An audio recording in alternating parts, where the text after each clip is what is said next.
bienvenue dans Genèse à Révélation, épisode 55. Aujourd'hui, nous explorons un passage souvent négligé mais crucial, le premier recensement d'Israël dans le désert.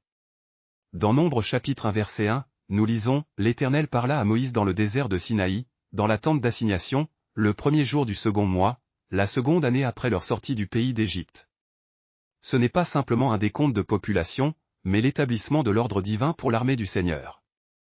Dieu transforme une multitude d'esclaves libérés en une nation organisée, prête pour la conquête de la terre promise. Chaque homme compte, chaque tribu a sa place, et au centre de tout, la présence de l'Éternel.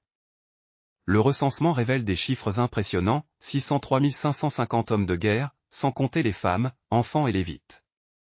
Mais regardons au-delà des statistiques. Nombre 1h3 précise, depuis l'âge de 20 ans et au-dessus, tous ceux d'Israël en état de porter les armes. Dieu ne compte pas tout le monde, seulement ceux qui peuvent combattre. Pourquoi? Parce qu'il prépare son peuple pour la guerre sainte de conquête. Chaque tribu reçoit une bannière, une identité distincte. Les Lévites, eux, sont mis à part, tu ne feras point le dénombrement de la tribu de Lévi et dit Nombre 1h49. Ils servent le tabernacle, créant une séparation sacrée entre le culte et la guerre. Voici 3 détails cruciaux souvent négligés. Premièrement, le timing, exactement 1 an après l'Exode. Dieu marque une transition de l'esclavage vers la nation organisée. Deuxièmement, l'ordre géographique, chaque tribu a une position précise autour du tabernacle.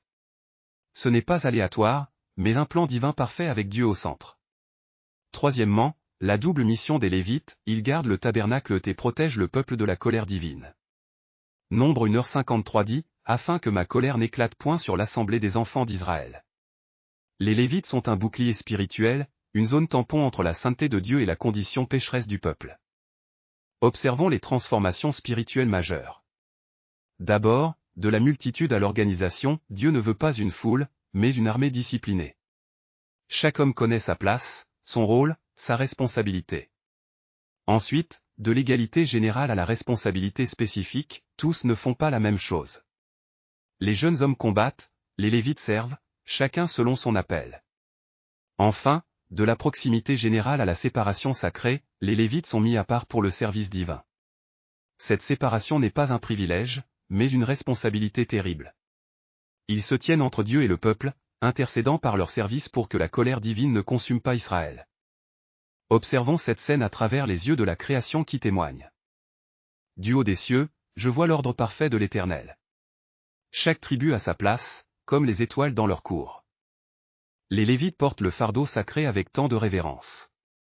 Comme j'aimerais que les hommes comprennent la beauté du service ordonné. Ils sont comptés un par un, chéris individuellement par leur Dieu. Quelle grâce que d'être connus par le Créateur. Pourtant ils murmurent parfois contre cette organisation divine, préférant leur propre volonté à l'ordre parfait.